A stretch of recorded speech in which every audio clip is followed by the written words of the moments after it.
Indian red rhubarb will grow down to zone 2B, so definitely gonna be a staple on the property and shouldn't be any problems associated with them. Next we have some kiwi vines. I planted these last year, so this is their second year. I had no idea before doing some research that we could even grow kiwi in Canada, but apparently we can. I purchased 6 vines for a total of 6 vines with 3 different varieties. So this first one is female. You need male and female varieties. The males have to pollinate the females to produce fruit. So the first one here is a female. It's called September Sun. And the second one here is Arctic Beauty. That will grow in zone 3. They'll all survive down to zone 3, surprisingly. So this is our male. And here, the ones that are doing the best, these are called Frost, also down to zone 3. And if I can get in closely here, there you go. There's a kiwi there.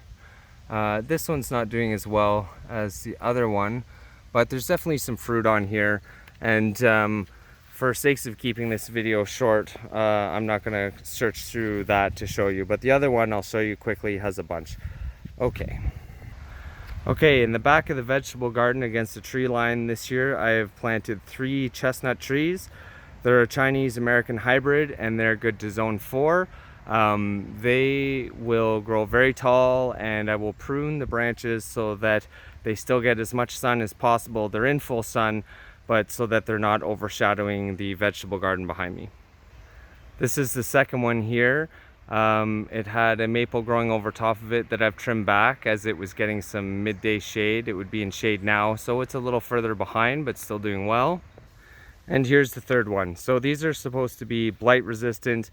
I haven't seen a lot of pest interaction. There was one caterpillar, and actually right now, of course, as I'm speaking, there's the first Japanese beetle there. I don't know if you can see it, it's kind of in the shade. That's the first one I've seen on these, but in any case, disease and pest resistant for the most part. Okay, next, these are our currants. I've lost track of the types other than the 2 in the back there that are the largest. I know that those are Wellington Black. I've trimmed them down and got a bunch of new growth on them every year, and they're really not producing, so I'm gonna give them another year. But if they don't do anything next year, I think they're gonna get pulled, and we'll plant some more of those white Primus fellas. Here in the front we have 2 reds, and then 2 whites here.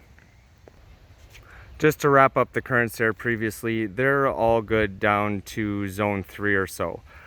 So next, I'm going to show you at a distance, we have our 4 apple trees. I have not done a great job in pruning them, but they are setting some fruit. This fellow here had a ton of apples, or sorry, not apples, but there you go, you can see some in the center there. There's 1, there's 2, there's a third one in the background. I think there's 7 or 8 left on this, but there was probably about 100 blossoms on here when this Mac, which prefers zones 4 to 8, when it first set out its flowers. And then it rained heavily for 6 days. I tried to hand pollinate, but most of the flowers were just knocked off. The other variety of apple that we have, there's 2 Mac and 2 Red Delicious, both preferring zones 4 to 8, and again interplanted back and forth. For the first time this year, they all had a bunch of blossoms on them, but again the rain took care of those, and unfortunately we're not going to get many apples this year. In the background there, you can see kind of in the middle of the screen, that's a Bartlett pear, prefers zone 5, and then there's a Uri and another Bartlett, and there's a rescued Uri over in another spot in the yard. It died down to the stalk. It was actually aphids that killed it off, and then a bad winter softened all the tips, but I cut it down to about 2 feet, and it's coming back. These are gooseberries. I actually totally forgot when I was prepping my list. Pretty much a cousin of the currant. I have 2 red varieties and 2 green, and you can see the horsetails taking over, but they're delicious, and the thorns keep the robins off of these bushes. This is a 4 by 8 foot box of Ozark everbearing strawberries. Let's see here, zones 4 to 8. Great variety. I love them. We've been eating off them for a month now, so super impressed with those. I also forgot to include the horseradish here. I ordered a couple roots online a few years ago, 2 years ago. This is their second year, as well as the strawberries' second year. They're netted off to keep robins out, and back over to the horseradish. They have exploded. They're doing very well, and we'll be harvesting from them this year. Another new addition this year is the asparagus. This is a Jersey Giant variety. This is the first year. It takes 3 years to really get into production, but I have a couple that I had planted in previous years. I'm not sure their variety, but we definitely got some from these plants. This is their third year, so I expect in a couple more years. This is their second year because we bought the live roots that we'll be eating asparagus next year, hopefully. Okay, next we have some haskaps, or honeyberries some people call them. They like zones 2 to 9, and I have 4 different varieties. I can't remember them all, and I'm gonna run out of time here, but I have the tags on most of them. So this one is just called native, but I purchased these with a gift card as well that I had. Last year they did a great job of setting a bunch of fruit. 1, 2, 3. This one's netted because it's actually producing this year and has done quite well. And number 4, 4 different varieties. They'll all grow 6 feet high and wide, and the berries, once ripe, wait until they're ripe. They're very delicious. Okay, so this is the opposite side of the garden that we started on. There's the fence line here. This is, so I planted a mirror image along the other side.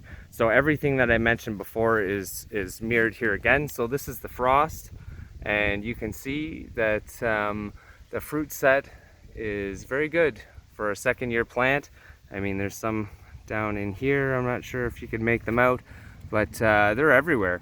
So these things have been known to take down 100-year-old oak trees when they're mature. They just continue to spread, and the amount of food that can be produced on these will actually tear limbs from hardwood trees. So buyer beware, I suppose. Okay, again, this is the blackberry that I mentioned before. Trying to find it here on the list. Blackberry zones 4 to 5. So again, this is grandma's variety, just taking off and producing a ton of food. And this is nursery variety with a dead lead and trying to rebound. Over here they get the midday sun and the evening sun. So the grapes, as I mentioned before, it's a mirror image of the other side. They have less foliage, but they're still doing well. I'm not worried about them. I picked up some more blueberries this year, just a couple of weeks ago. So these are Elliott variety, they're called. Again, should be 6 feet high and wide, and I thought that I would try to plant some blueberries in an area where they'll get more sun and have less competition, and I can take care of them a little better. But I planted 6 of those. The tag said $12, but they were 60% off. I think the 6 plants cost me $30 with the year kind of winding down. So yeah, I was pretty happy to get them. Here we have my little fake nursery. So this was taken from a gala apple that I ate. It was a little soft. When the core accidentally split open, all the seeds had already germinated. So I mean, it could be anything. It could be a gala, it could be a crab apple, but I have 6 of these planted. There's one, there's another one here, and so on around. There were some pine trees here that we cut down in the spring, and they were shading out half the garden, so we got rid of them. They were pretty ugly looking and twisted, and there's lots of pine in the back half of the lot, so we figured we could use some more sun for our plants. And this is the section we really worked on this year. So here in front of you, you can see 3 groupings. That's Bocking 4 comfrey. Grow down to zone 4, sends a taproot down about 20 feet, brings nutrients up to the surface. You can cut these off several times a year and create your own fertilizer with them for your plants. So I think a good investment, and I'll let them take over as much of this area as they want, as it's full of wood chips. Next here, so half the reason we cleared this area out, these are pecan seedlings. They need well-drained soil. They're good to zone 4, and they can take 10 to 15 years to produce. So I planted 3 of those. There's one. Sorry about the shaky quality there. This is number 2, which I thought was dead, and contacted the retailer, and then boom, the day I called the fellow, it started to leaf out. So the initial buds all turned brown and died off, but these ones, it sent out a second set and seems to be doing pretty well. And number 3, the one that's doing the best here, doing very well. You can see it there with the sumac foliage around it. It's doing very well. Second last, we have Persimmon. So this I paid a bit of money for. This is called Proc. Grows best in zone 3 to 4. It was pretty expensive, but I know they're notoriously hard to grow, and it actually has a couple fruits set there you can see underneath. I should probably pull those off, but I've never eaten a homegrown persimmon, so call me a sucker. I'm going to let those things grow, and I'm going to eat them once the foliage falls off. I had a second one back there. It was Meter, it was called. Prefers zones 4 to 5 as well, and that one didn't leaf out at all, so we're getting a refund on that guy. And last but not least, we have our hazelnuts, which I've sown in previous videos. So there's 1, 2, 3, 4, 5, 6. And the 2 varieties are called Carmela and Jean. They prefer zone 5. You can see here it's about 3 o'clock, and these guys are getting shade now, but they're doing very well. I'm happy with them. They had set out flowers and pollen stalks this year. None of them fertilized, which is a good thing because I really don't like tearing stuff off. But they need a couple more years to bush out. They'll grow 15 feet high and wide, and they spread through layering underground. This is a new stalk this year as well, you can see. And yeah, this is over 6 feet tall. I'll just walk over here quickly. This one died on me, but I got a replacement. This one's doing very well, so you can see all those new shoots coming up, and it's going to bush out well. And number 6 or 7, I can't remember. I'm pretty sure I have 7, but yeah, so they're all doing very well. Okay, last but not least, we have our 3 initial grapes that we planted when we first moved in. So this is their 3rd year. This is Valiant. It prefers zones 2 to 3. And has a ton, I mean a ton of berries growing everywhere. These, some people really enjoy. I planted them because I knew that they would survive initially, and I was testing. Second one here is Swanson Red, 3 to 4. It has a couple small groupings. It doesn't get quite as much sun, but is still doing okay and has really put on a ton of growth this year. Only have 30 seconds left on my video here, guys, before I run out of space. So quickly, last but not least, Somerset, zone 4, ton of berries, really doing well. Guys, thanks so much for tuning in. Thanks for all your likes and subscriptions. Thanks for sticking with us and checking out our property.